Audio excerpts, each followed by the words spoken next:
ನಮಸ್ತೆ. ಇವತ್ತು ಶುಕ್ರವಾರ ಬೆಳಗಿನ ತಿಂಡಿಗೆ ರೆಡಿ ಮಾಡ್ಕೊತಾ ಇದ್ದೀನಿ. ಇದಕ್ಕೆ ನಾನಿಲ್ಲಿ ಬೀನ್ಸ್ ತೊಗೊಂಡಿದ್ದೀನಿ ಮತ್ತು 2 ಕ್ಯಾರೆಟು ಮತ್ತು 2 ಆಲೂಗಡ್ಡೆನ ಕಟ್ ಮಾಡ್ಕೊತಾ ಇದ್ದೀನಿ. ಬೀನ್ಸ್ನ ಸಣ್ಣದಾಗಿ ಈ ರೀತಿ ಕಟ್ ಮಾಡಿಕೊಂಡು ಕ್ಯಾರೆಟ್ನು ಸಹ ಕಟ್ ಮಾಡ್ಕೊತಾ ಇದ್ದೀನಿ. ನಾವು ತರಕಾರಿ ಸಾಗುಗೆ ಬೇಕಾದರೆ ನಾವು ಕೋಲು, ಕ್ಯಾಪ್ಸಿಕಮ್ಮು, ಹೂಕೋಸು ಎಲ್ಲ ಹಾಕ್ಕೋಬೋದು. ತುಂಬ ಚೆನ್ನಾಗಿರುತ್ತೆ. ಇಲ್ಲಿ ನಾನು ಮನೇಲಿ ಏನು ತರಕಾರಿ ಇದೆಯೋ ಅದರಲ್ಲೇ ತರಕಾರಿ ಸಾಗು ಮಾಡ್ಕೊತಾ ಇದ್ದೀನಿ.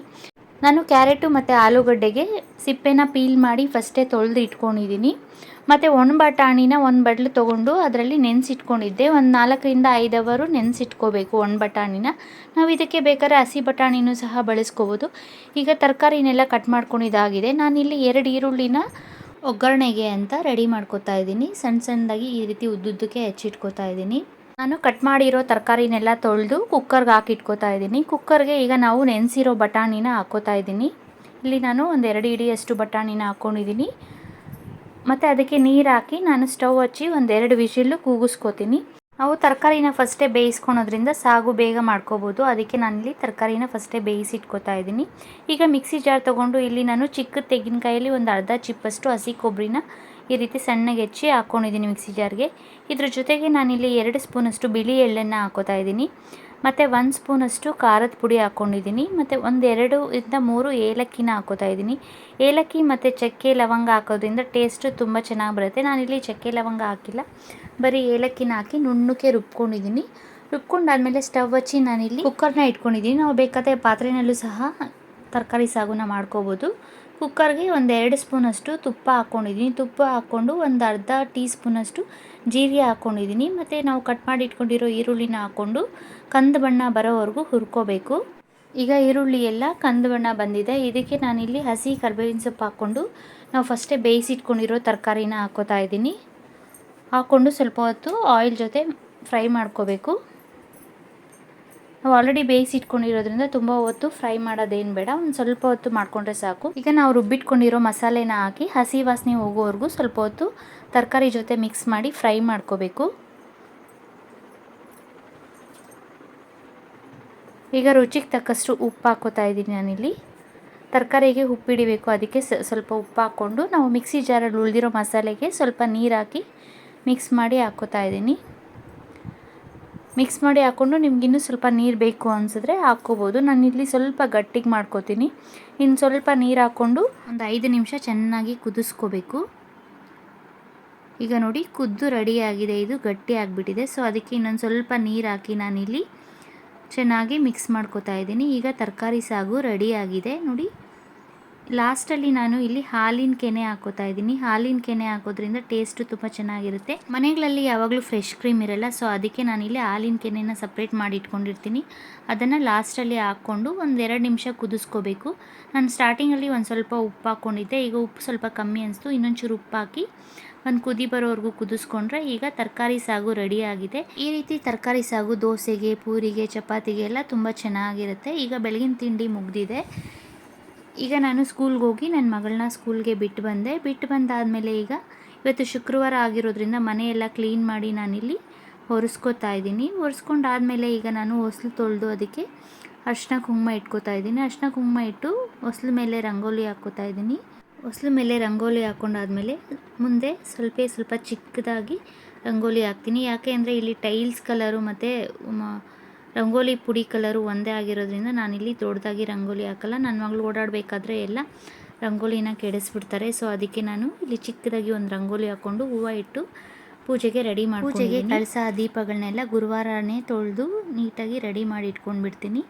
ಈಗ ಹೂವು ಇಟ್ಟು ದೀಪ ಹಚ್ಚಿ ಪೂಜೆ ಮಾಡಿ ಮುಗಿಸ್ಕೋತೀನಿ. ಮುಗಿಸ್ಕೊಂಡಾದ್ಮೇಲೆ ಸ್ವಲ್ಪ ಬಟ್ಟೆಗಳನ್ನೆಲ್ಲ ವಾಷಿಂಗ್ ಮಿಷಿನ್ಗೆ ಹಾಕಿ ಡ್ರೈಯರ್ಗೆ ಹಾಕಿ ಒಣಗಾಕಿದ್ದೀನಿ. ಒಣಗಾಕಿದ್ದಾದಮೇಲೆ ಮಧ್ಯಾಹ್ನ ಊಟಕ್ಕೆ ನಾನಿಲ್ಲಿ ಅಡುಗೆ ಏನು ಮಾಡ್ಕೋತಾ ಇಲ್ಲ. ಬೆಳಗಿನ ಸಾಗು ಇರೋದ್ರಿಂದ ಅದಕ್ಕೆ ದೋಸೆ ಹಾಕ್ಕೊಂಡು ತಿನ್ಕೋತಾ ಇದ್ದೀನಿ. ಈಗ ರಾತ್ರಿ ಊಟಕ್ಕೆ ಬಂದು ನಾನಿಲ್ಲಿ ಮಾರ್ಕೆಟ್ಗೆ ಹೋಗಿ ಬದನೆಕಾಯಿ ತಂದಿದ್ದೆ. ಎಳೆ ಬದನೆಕಾಯಿ ತುಂಬ ಚೆನ್ನಾಗಿತ್ತು. ಸೊ ಆ ಬದನೆಕಾಯಲ್ಲಿ ಎಣ್ಣೆಗಾಯಿ ಮಾಡಿ ರಾತ್ರಿಗೆ ಚಪಾತಿ ಮಾಡೋಣ ಅಂತ ಎಣ್ಣೆಗಾಯಿನ ತಂದಿದ್ದೀನಿ. ಇದಕ್ಕೆ ಈಗ ನಾನಿಲ್ಲಿ ಮಸಾಲೆಗೆ ರೆಡಿ ಮಾಡ್ಕೋತಾ ಇದ್ದೀನಿ. ಮಸಾಲೆಗೆ ನಾನಿಲ್ಲಿ ಸ್ಟವ್ ಹಚ್ಚಿ ಬಾಣಲಿ ಇಟ್ಕೊಂಡು ಇದಕ್ಕೆ 1 ಈರುಳ್ಳಿ ಹಾಕ್ಕೊಂಡಿದ್ದೀನಿ.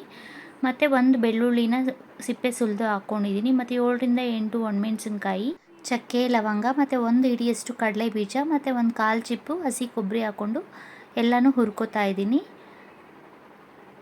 ಹುರ್ಕೊಂಡಾದಮೇಲೆ ಇದಕ್ಕೆ ನಾನಿಲ್ಲಿ ಕೊತ್ತಂಬರಿ ಸೊಪ್ಪು ಹಾಕ್ಕೋತಾ ಇದ್ದೀನಿ. ಕೊತ್ತಂಬರಿ ಸೊಪ್ಪನ್ನು ಸಹ ಸ್ವಲ್ಪ ಹೊತ್ತು ಹುರ್ಕೋತಾ ಇದ್ದೀನಿ. ಟೊಮೆಟೊ ಆಪ್ಷನಲ್ಲು, ನಾನಿಲ್ಲಿ ಒಂದು ಚಿಕ್ಕ ಟೊಮೆಟೊ ಹಾಕ್ಕೋತಾ ಇದ್ದೀನಿ. ಈಗ ಎಲ್ಲನೂ ಹುರ್ಕೊಂಡಾದಮೇಲೆ ಸ್ವಲ್ಪ ಹೊತ್ತು ತಣ್ಣಗಾಗೋಕ್ಕೆ ಇಟ್ಕೊಳ್ಳಿ. ನಾನು ಇಲ್ಲಿ ಜೊತೆಗೇ ಕೊತ್ತಂಬರಿ ಸೊಪ್ಪನ್ನು ಸಹ ಹಾಕಿ ಹುರ್ಕೊತಾ ಇದ್ದೀನಿ. ಈ ರೀತಿ ಫ್ರೈ ಮಾಡ್ಕೊಳೋದ್ರಿಂದ ಟೇಸ್ಟು ತುಂಬ ಚೆನ್ನಾಗಿರುತ್ತೆ ಮತ್ತು ಬೇಗ ಕೆಡಲ್ಲ. ನಾನಿಲ್ಲಿ ಚಪಾತಿಗೆ ಮಾಡ್ಕೊಳೋದ್ರಿಂದ ಸ್ವಲ್ಪ ಎಣ್ಣೆಗಾಯಿ ಆಗಿರೋದ್ರಿಂದ ಗಟ್ಟಿಯಾಗೆ ಮಾಡ್ಕೊತಾ ಇದ್ದೀನಿ. ಈಗ ಇದು ತಣ್ಣಕ್ಕಾಗಿದೆ. ಮಿಕ್ಸಿ ಜಾರ್ ತೊಗೊಂಡು ನಾವು ಹುರ್ಕೊಂಡಿರೋ ಮಸಾಲೆ ಪದಾರ್ಥಗಳನ್ನೆಲ್ಲ ಇದಕ್ಕೆ ಹಾಕ್ಕೋತಾ ಇದ್ದೀನಿ. ಇದಕ್ಕೆ 2 ಸ್ಪೂನಷ್ಟು ನಾನಿಲ್ಲಿ ಧನಿಯಾ ಪುಡಿನ ಹಾಕ್ಕೋತಾ ಇದ್ದೀನಿ. ನಾವಿಲ್ಲಿ ಬೇಕಾದ್ರೆ ಹಸಿಮೆಣಸಿನ್ಕಾಯಿ ಸಹ ಹಾಕ್ಕೋಬೋದು, ಟೇಸ್ಟು ಇನ್ನೂ ಚೆನ್ನಾಗಿರುತ್ತೆ. ಇದನ್ನು ಈ ರೀತಿ ನುಣ್ಣಕ್ಕೆ ರುಬ್ಕೊಂಡಾದಮೇಲೆ ಕೊಬ್ಬರಿ ಎಲ್ಲ ನುಣ್ಣಕ್ಕಾಗಬೇಕು. ಅದ್ರ ಜೊತೆಗೆ ಉಪ್ಪಾಕಿ ಮಸಾಲೆ ಜೊತೆ ಮಿಕ್ಸ್ ಮಾಡ್ಕೋತಾ ಇದ್ದೀನಿ. ಮಿಕ್ಸ್ ಮಾಡಿಕೊಂಡು ಇಲ್ಲಿ ನಾನು ಒಂದು 4 ರಿಂದ 5 ಬದನೆಕಾಯಿ ತೊಗೊಂಡಿದ್ದೀನಿ. ಬದನೆಕಾಯಿನ ನೀಟಾಗಿ ತೊಳ್ಕೊಂಡು ನೋಡಿ ಈ ರೀತಿ